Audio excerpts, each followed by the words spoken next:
Mingaba, Clover Olympiad Mathematic YouTube channel မှာကြိုဆိုပါရစေ။ဒီကနေ့မှာတော့ဒီချက်က primary 2 number theory မှာပါတဲ့ပုံစံလေးတစ်ပုဒ်ကိုရှင်းပြပေးမှာဖြစ်ပါတယ်။ဒီချက်ကတော့ဒီချက် Clover ဖြစ်ပါတယ်။ဟုတ်ပြီ။အဲ့ဆိုရင်ဒီချက်ကိုဒီမှာပုံစံလေးတစ်ပုဒ်ကိုရှင်းပြပါပေါ့နော်။ဒါပေမဲ့ပုံစံတစ်ပုဒ်ကိုမရှင်းပြခင်အဲ့ဒီပုံစံမှာတည်ထားတဲ့အကြောင်းအရာအချို့ကိုဒီချက်ကအရင်ဆုံးပြောပြပေးထားမှာဖြစ်တယ်။ Okay ဒီချက်လိုက်ကြည့်ကြမယ်နော်။ဒီမှာ odd number နဲ့ odd number နဲ့ပေါင်းလို့ရှိရင် even number ရတယ်။ odd number ဆိုတော့မာကိန်းပေါ့။မာကိန်းနဲ့မာကိန်းနှလုံးကိုပေါင်းတဲ့အခါမှာ even ဆိုတော့စုံကိန်းရတယ်။ဥပမာ9နဲ့3နဲ့ပေါင်းရင်8ရတယ်။ဟုတ်ပြီနော်။အဲ့တော့9က odd 3ကလည်း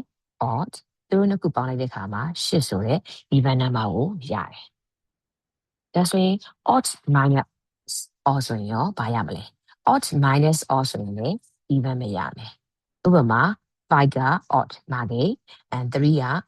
odd မာကိန်း9ထဲက3ကိုနှုတ်တော့ဘယ်လောက်ရလဲဆိုတော့2ရတယ်။ဒါဆိုရင်သူကမာကိန်းနှစ်ခုကိုနှုတ်လိုက်တဲ့အခါမှာဘာရလဲဆိုရင်စုံကိန်းပဲရတယ်။အဲ့တော့ပေါင်းလိုက်ရင်မာကိန်းနှစ်ခုပေါင်းလိုက်ရင်လည်းစုံကိန်းဖြစ်တယ်။မာကိန်းနှစ်ခုနှုတ်လိုက်ရင်လည်းစုံကိန်းဖြစ်တယ်။ဒါဆိုရင် even number စုံကိန်းနှစ်ခုပေါင်းရင်လည်းဘာရမလို့ဆိုရင် even number စုံကိန်းပဲရမယ်။ဥပမာ6အပေါင်း2ညီမျှခြင်း8ဟုတ်ပြီနော်ပြီးရင် even number minus even number ဆိုရင်လည်း even number ပဲရမယ်ဥပမာ6အနှုတ်2ညီမျှခြင်း4 6ကလည်းစုံကိန်း2ကလည်းစုံကိန်းဖြစ်ပြီးတော့ရလာတဲ့ကဏ္ဍကလည်းစုံကိန်းဖြစ်တဲ့အတွက် even တွေက even ကိုနှုတ်ရင်လည်း even number ပဲရမယ်ဒါဆိုရင်ဒီမှာကြည့်ရမှာကတူညီတဲ့မျိုးစားပေါ့နော်တူညီတဲ့အမျိုးစားနှစ်ခုကိုပေါင်းတာပဲဖြစ်ဖြစ်နှုတ်တာပဲဖြစ်ဖြစ်နှုတ်တဲ့အခါမှာဘာရမလဲဆိုရင် even number စုံကိန်းရတာကိုတွေ့ရမယ်ဟုတ်ပြီနောက်တစ်ခုကြည့်မယ် even plus odd even number နဲ့ odd number နဲ့ပေါင်းမယ်စုံကိန်းနဲ့မာကိန်းနဲ့ပေါင်းမယ်ဒါဆိုရင်ဘာရမလဲဆိုတော့ odd မာကိန်းရမယ်ဥပမာ6စုံကိန်းရဲ့3မာကိန်းနဲ့ပေါင်းလိုက်တဲ့အခါမှာ9ဆိုရဲမာကိန်းကိုရမယ်ဟုတ်ပြီနော်နောက်တစ်ခု even number minus odd number ဘာရမလဲဆိုရင် odd number ပဲရမယ်ဥပမာစုံကိန်း30တဲက9မာကိန်းကိုနှုတ်တဲ့အခါမှာရလာတဲ့ answer က9 odd number ဖြစ်တယ်နောက်တစ်ခုကဒါဆိုရင် odd number တွေက even number ကိုနှုတ်မယ်ဆိုရင်တော့ဘာရမှာလဲ odd number ပဲရမယ်ဥပမာ odd number ဖြစ်တဲ့11တွေကနေပြီးတော့6ကိုနှုတ်လိုက်တဲ့အခါမှာ5ရမယ်5ရမယ်5ကလည်း odd number ဖြစ်တယ်ဒါကြောင့်မို့ဒီမှာကြည့်ရမယ်ဆိုလို့ရှိရင်မတူညီတဲ့စုံကိန်းမကိန်းနှစ်ခုကိုပေါင်းတာပဲဖြစ်ဖြစ်နှုတ်တာပဲဖြစ်ဖြစ်လုပ်တဲ့အခါမှာဘာရလဲဆိုရင်မကိန်းရတာကိုတွေ့ရမယ်ဟုတ်ပြီနော်အဲ့တော့တူညီနဲ့တူတဲ့မာကိန်းနှစ်ခုမာကိန်းပေါ့နော်ဖြစ်တဲ့မာကိန်းနှစ်ခုဖြစ်ဖြစ်စုံကိန်းနှစ်ခုဖြစ်ဖြစ်ပေါင်းတာပဲဖြစ်ဖြစ်နှုတ်တာပဲဖြစ်လို့ရှိရင် even ရမယ်စုံကိန်းနဲ့မာကိန်းနှစ်ခု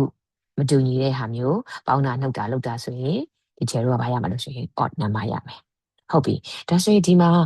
နှစ်ခုပြောတာပေါ့နော်ဒါဆိုရင်3ခု4ခု5ခု6ခုလို့ဆိုရင်တော့ဘာဖြစ်မလဲဒါဆိုတစ်ချက်ကြည့်မာကိန်း3ခုပေါင်းလိုက်တယ် odd number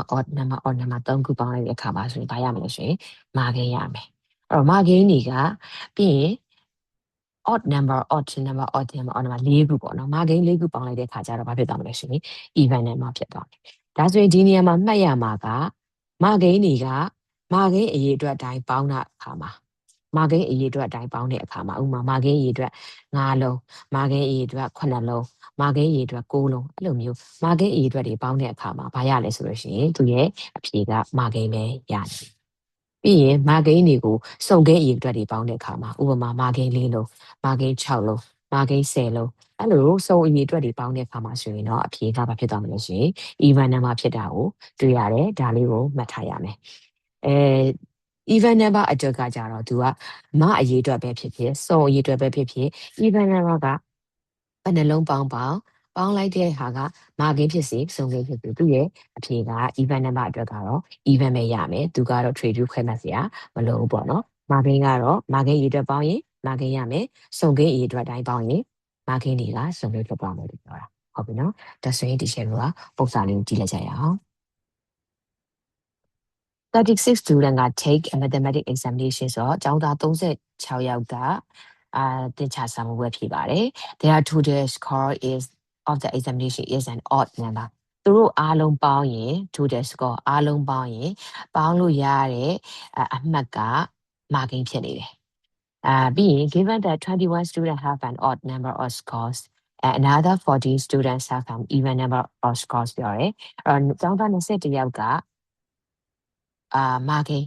အမှတ်ရနေတယ် marking အမှတ်ရနေတယ်ပြီးရင်နောက်ထပ်ကျောင်းသား14ယောက်မှာကြတော့စုံကိန်းအမှတ်တွေရနေတယ်ပေါ့အဲ့တော့ပြောချင်တာကျောင်းသား21ယောက်မှာကြတော့ marking အမှတ်တွေရနေတယ်ကျောင်းသား14ယောက်မှာကြတော့စုံကိန်းအမှတ်တွေရနေတယ်ဒါဆိုရင်ဒါ determine whether the score of the remaining student ကျန်နေတဲ့ကျောင်းသားကဒါဆိုရင် odd ဖြစ်မှာလား even ဖြစ်မှာလားလို့ပြောရဖြစ်တဲ့ပုံစံအဲ့ကြတော့ဒီချေတို့ကပထမအဆုံးtotal score ပေါ့နော်စုစုပေါင်းအမှတ်က3 odd ဖြစ်နေတယ်လို့ပြောတယ်ကျောင်းသား36ယောက်ရှိတယ်ပေါ့နော်အဲ့ဒီမှာ21ယောက်ကဖြစ်နေတယ်ဆိုတယောက်စီမှာမာဂိမ်းအမှတ်တွေရှိနေတယ်အဲ့တော့21ယောက်နဲ့အမာဂိမ်း2ယောက်21ယောက်ကိုပေါင်းရမှာပေါ့နော်မာဂိမ်း21ခါပေါင်းတဲ့အခါမှာဒီချေတို့ကကြည့်လိုက်တော့21ကဘာဖြစ်နေလဲဆိုတော့မာဂိမ်းဖြစ်နေတယ်ဒါကြောင့်မို့မာဂိမ်းတွေကိုမာဂိမ်းအရေးအတွက်အတိုင်းပေါင်းတဲ့အခါမှာဘာရမှာလဲဆိုရင်မာဂိမ်းပဲပြန်ရမယ် odd number ပဲပြန်ရမယ်ဟုတ်ပြီအဲ့ကြတော့ကျောင်းသား21ယောက်ရဲ့အားလုံးပေါင်းကမာဂိမ်းဖြစ်သွားတယ်နောက်ထပ်ကျောင်းသား14ယောက်ကတော့စုံကိန်းတွေပဲရထားတယ်ပြောစုံကိန်းရမှတ်တွေပဲရှိတဲ့အတွက်ကြောင့်မို့လို့သူတို့အားလုံးပေါင်းတဲ့အခါမှာစုံဆိုတော့အားလုံးကစုံပဲဖြစ်နေတယ်ဟုတ်ပြီဒါဆိုရင် remaining student ကျန်တဲ့ကျောင်းသားအတွက်ကြတော့odd လား even လားသိရဘယ်လိုလုပ်မလဲဆိုရင်ကျန်တဲ့ကျောင်းသားဆိုတော့ဒီစုစုပေါင်းကျောင်းသားတွေကနေပြီးတော့ဒီ21တွေ14တွေကိုနှုတ်ပေးမှာပေါ့ဟုတ်တယ်မလားအဲ့ကြတော့ဒီ share remaining student ကိုလို့ရှင်တော့စုစုပေါင်းကျောင်းသားအားရဲ့ total score က odd number ဖြစ်နေတယ်ဒီမှာ odd number ပြီးရင်21ယောက်ကလည်း odd number ဖြစ်နေတယ်ဆိုတော့အဲ့မှာနှုတ်လိုက်မယ် odd number minus odd number minus ပြီးရင်24ယောက်က even ဆိုတော့ even ကိုနှုတ်လိုက်မယ်ဆိုတော့ဒီမှာ odd number minus odd number ကိုအရင်နှုတ်မယ်မာတွေကမာကနန်းကိုနှုတ်တဲ့အခါမှာမာကနန်းတွေကမာကနန်းကိုနှုတ်တဲ့အခါမှာဘာရတာမဆိုရင် even number ရပါမယ်အဲ့တော့ even minus ဘာဖြစ်မှာလဲ even ဖြစ်သွားမယ်အဲ့တော့စုံကိန်းတစ်ခုခြားနာခြင်းကဘာပဲတော့ဆိုရင်စုံကိန်းပဲဖြစ်နေတယ်ဒါကြောင့်မို့ remaining student ရဲ့ရမှတ်ကဘာဖြစ်သွားလဲဆိုလို့ရှိရင်စုံကိန်းဖြစ်သွားတာကိုတွေ့ရတယ်ဟုတ်ပြီနော်ရမယ်နော်ဒါဆိုရင်နောက်တစ်ပုဒ်ထပ်ကြည့်မယ်နောက်တစ်ပုဒ်ကကြတော့80 student have an odd number of score of mathematics test in total ကျောင်းသား80ကစာမေးပွဲဖြေတယ် total score စုစုပေါင်း total score ကမာကင်းရသွားတယ်။ဒါနဲ့ဟိုမှာအမှတ်တွေအကုန်လုံးပေါင်းလိုက်ရင်မာကနန်းဖြစ်သွားတယ်ပေါ့။အဲ့ဒီမှာပထမဆုံးကျောင်းသား60က each has an odd number of scores ဆိုတော့ကျောင်းသား60မှာတယောက်စီမှာမာကင်းရမှတ်တွေရှိနေတယ်။ကျောင်းသား60လုံးမှာတယောက်စီကမာကင်းရမှတ်တွေရှိနေပြီးတော့နောက်ထပ်ကျောင်းသား10ယောက်မှာတော့ each has an even number of scores ဆိုတော့စုံကိန်းရမှတ်တွေရနေတယ်ဟုတ်ပြီအဲ့ဆိုလို့ရှိရင်ဒီချေတို့ကလူက80ရှိတယ်ကျောင်းသားကဒီမှာတည်တာက60တည်တယ်30ကလည်းတည်တယ်60နဲ့30ဆိုတော့80ပေါ့80ဆိုတော့ဘယ်နှယောက်ကျန်မလို့ဆိုတော့10ယောက်ကျန်တယ်ဒါဆိုရင် how many student in the 10 remaining student အဲ့ဒီကျန်တဲ့10ယောက်ထဲမှာ odd number of score ဆိုတော့မာကိန်းရမှတ်ကအများဆုံး at most အများဆုံးဘယ်နှယောက်ဖြစ်မလဲဟုတ်ပြီဒီနေ့ကတော့ရှေ့ရမေးခွန်းတွေတော့မတူတော့ဘူးเนาะအဲ့တော့ဒီဆိုတော့ဒါဆိုရင်ဒီမှာကြည့်ကျောင်းသား80ရဲ့ total score ကမာကင်းဖြစ်နေတယ်ဟုတ်ပြီ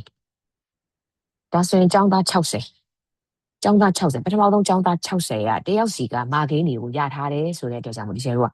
အဲ့ဒီမာကင်းအယောက်60ပေါင်းလိုက်တဲ့အခါမှာအယောက်60လို့ပြောရဲ60က even ဖြစ်နေတယ်ဟုတ်တယ်နော်အဲ့တော့ odd number တွေကို even အရေးအတွက်အတိုင်းစုံကိန်းအရေးအတွက်အတိုင်းပေါင်းတဲ့အခါမှာဘာရလဲဆိုလို့ရှိရင် even number ပဲရတယ်။ဒါကြောင့်မို့ကျောင်းသားအယောက်60ရဲ့ရမှတ်စုစုပေါင်းက even ဖြစ်တယ်။နောက်ပြီးရင်နောက်ထပ်10ယောက်ရှိတယ်။ကျောင်းသား10ယောက်က even number တယောက်စီက even number ရတဲ့အတွက်ကြောင့်မို့သူကကြတော့even စုံကိန်းကပြဿနာမရှိဘူး။ even ဆိုတော့အကုန်လုံးစုံကိန်းတွေကြီးပဲဖြစ်တယ်။ဒါကြောင့်မို့သူတို့10ယောက်ပေါင်းကလည်းစုံကိန်းဖြစ်နေတယ်။ဒါဆိုရင်ကျောင်းသား10ယောက်ရဲ့ remaining ကျောင်းသား10ယောက်ရဲ့ဗာလဲရမှတ်စုစုပေါင်းကဗာလဲဆိုတာကြည့်ချဲလို့ကြည့်မယ်ဒီမှာ ကျောင်းသား10ယောက်ရှိတယ် remaining student 10ယောက်total က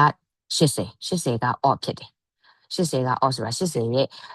စုစုပေါင်းရမှတ်က80 odd number ဖြစ်တယ်လို့ပြောတာเนาะအဲ့တော့ဒီက odd number ဖြစ်တယ်ပြီးရင်ကျောင်းသား60ရဲ့စုစုပေါင်းရမှတ်က even number ဖြစ်နေတယ်ကျောင်းသား10ယောက်ရဲ့ရမှတ်စုစုပေါင်းက even ဖြစ်နေတယ်ဒါဆိုရင်နှုတ်လိုက်တော့ odd number တွေက even number နှုတ်တဲ့အခါမှာ odd number ရမယ်ပြီးရင် odd number တွေကနောက်ထပ်ဆိုတော့ even number ကိုတွက်နှုတ်လိုက်တဲ့အခါမှာတော့